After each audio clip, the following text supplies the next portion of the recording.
Why, hello there, I'm Professor Joel, and welcome to another episode of Planet Scooby Reviews. Today we are covering The Phantom of Country Music Hall, and this episode guest stars Jerry Reed, and it originally aired on December 9th, 1972, and it's episode 14 of season 1 of the new Scooby-Doo movies. So after this, I have 2 more episodes to review, and then I will have my ranking episode where you can leave comments. Anyway, this episode takes place in Nashville, Tennessee, where Jerry Reed invites the gang down to watch his show at the Grand Old Country Music Hall after it is reopening after a year of being closed. Unfortunately, Jerry is kidnapped by a phantom, thus the gang have another mystery on their hands. Throughout the episode, Jerry sings Pretty Mary Sunlight, which is a song we previously heard in Season 2 of Scooby-Doo Where Are You with the episode Don't Fool with a Phantom. Jerry is probably most famous for his song When You're Hot, which he won a Grammy for, and I mostly remember this song from the Muppets, where they played this quite a bit when I watched it as a kid. That's how I knew about this song. Jerry also starred in dozens of movies, most notably the Smokey and the Bandit trilogy, which I really loved as a kid. That was a series that starred Burt Reynolds.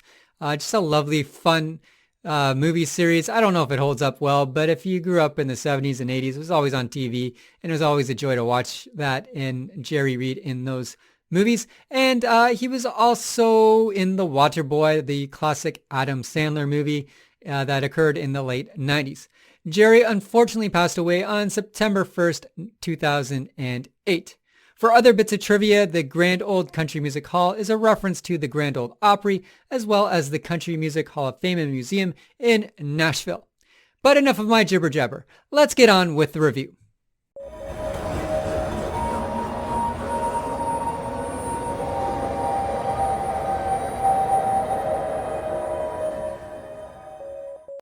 The episode begins with the gang driving through Nashville in the Mystery Machine to see Jerry Reed's opening show. Boy, it sure was nice of Jerry Reed to invite us to his opening. There's Jerry's hotel. No, he's not in. They stop at the Andrew Jackson Hotel, where the receptionist tells them that Jerry Reed isn't there. The desk clerk hands Freddie a note that says, "Come to the Grand Old Country Music Hall. I'm rehearsing there for tomorrow night's show." Are you Fred, Daphne, Velma, Shaggy, and Scooby? Jerry Reed left this note for you.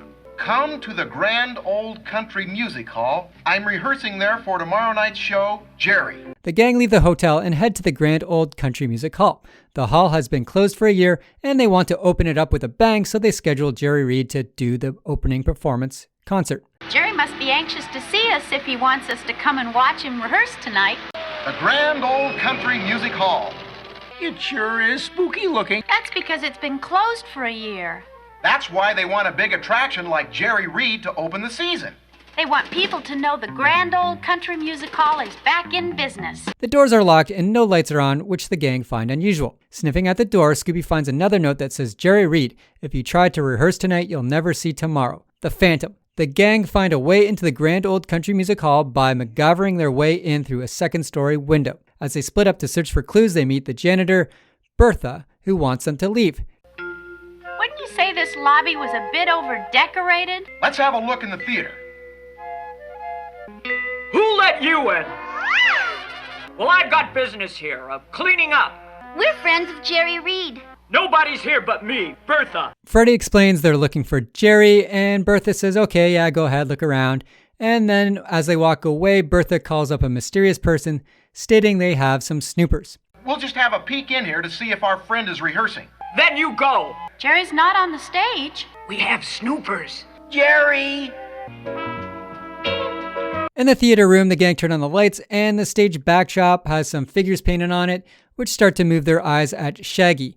And as he panics, the whole thing nearly falls, nearly hurting the gang. We then hear Jerry Reed begin playing his Pretty Mary Sunlight song, so the gang start to follow the music. Pretty Mary Sunlight, she's all right with me.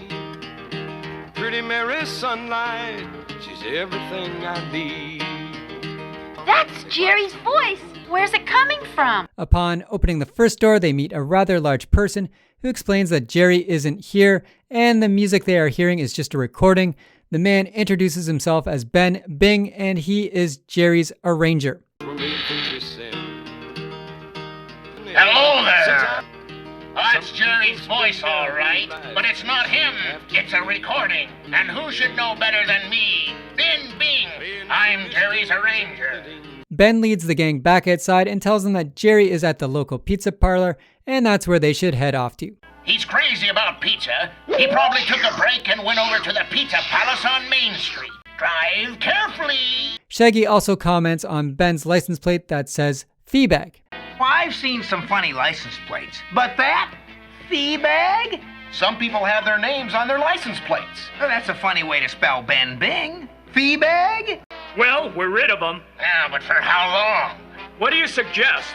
We move up our timetable. We do the job right now. The gang drive off to the pizza parlor, and on the radio they hear the Second National Bank was robbed of $2 million as they chomp down on some pizza. Who gets the pepperoni? We're sharing that. Well, who gets the combination sausage, anchovy, pepperoni with the chocolate sauce and vanilla ice cream? We interrupt this program for a special bulletin. The Second National Bank was just robbed of $2 million. It's not known how the burglars got into the vault or how they made their escape. The police say every airport and bus and train terminal is being watched. What I want out of each and every one of you is a hard target search of every gas station, residence, warehouse, farmhouse, hen house, outhouse, and doghouse in that area. After a quick snack, the gang head back to the Country Music Hall, and once again the hall is locked up. Bertha and Ben do their best to keep the gang out by locking the doors and windows, but Velma finds a way in. Inside they hear Jerry's voice singing, and the gang split up to investigate. Throughout their search, the gang encounter plenty of weirdness, such as living statues of a Viking and a statue of David Crockett coming alive. Throughout all these hijinks, Jerry continues to play Pretty Mary Sunlight, which allow the gang to hear him through the vents. Velma is also able to talk to Jerry, who explains he's in some room locked up. Freddy finally finds the right door and knocks it down, and they rescue Jerry Reed. Boy, am I glad to see you. Jerry explains that he was standing on the stage rehearsing and the lights went out, and after hearing some chains clanking, he found himself locked in this room. Well, I was just standing here on the stage rehearsing, and then bang, all of a sudden the lights went out. And then the next thing I remember, here I am in this locked room. Jerry also tells the gang to head back to the hotel while he remains and continues to rehearse, but Freddy won't hear it. Bertha then barges in and once again tells the gang to get lost. What's going on here? I gotta clean up this place. How can I clean up with a stage full of people? Well, now, honey, you gonna have to clean up later. Huh. My guitar's missing. During their conversation, someone has swiped Jerry's guitar. The gang ask Jerry about Ben Bing, and Jerry explains he's never heard of the man, nor does he have an arranger. Somebody doesn't want you to open Sunday, Jerry. Yeah, but who? Feebag. Ben Bing. We met him here earlier. He said he was your arranger. Well, I ain't got no arranger. Everyone now splits up to look for Jerry's missing guitar, with Velma and Jerry heading one way, Scooby and Shaggy going another, and Freddy and Daphne heading off in the final direction. More hijinks occur with multiple trapdoors and opera props triggered to scare the gang. Maybe the others had better luck. We sure didn't have any.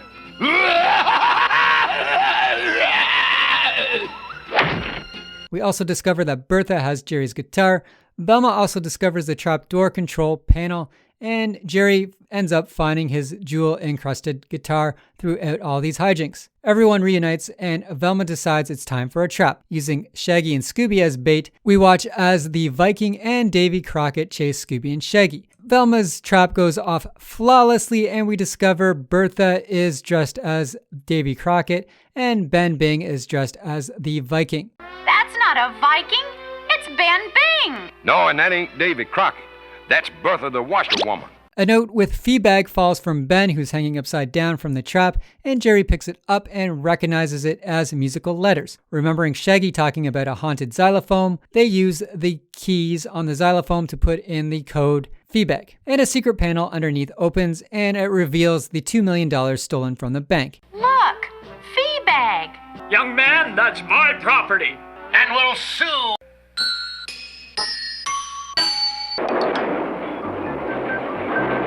A clever scheme, all right, and they'd have gotten away with it if it wasn't for you.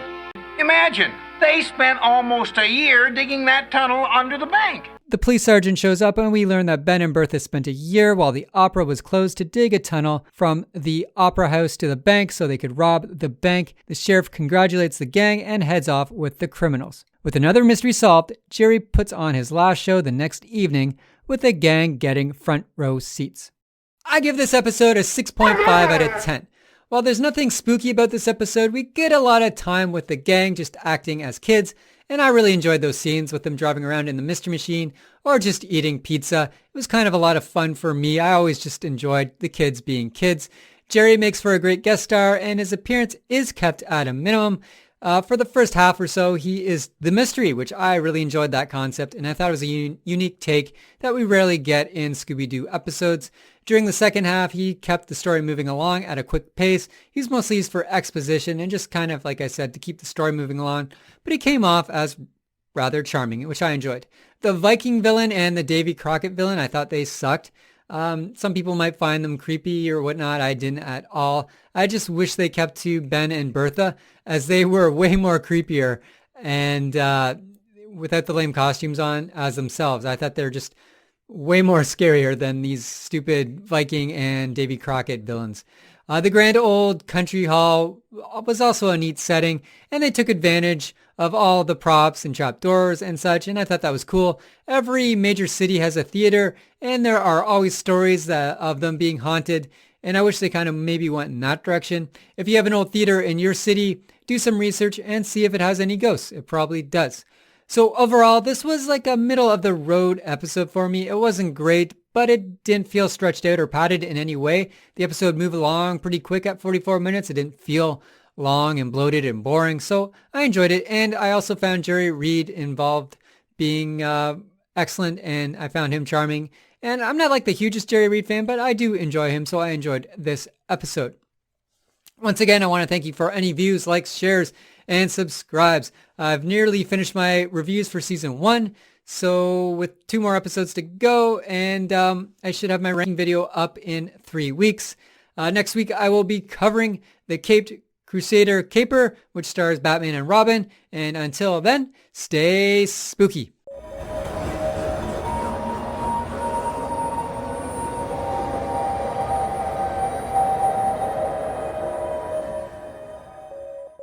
Maybe the others had better luck. We sure didn't have any.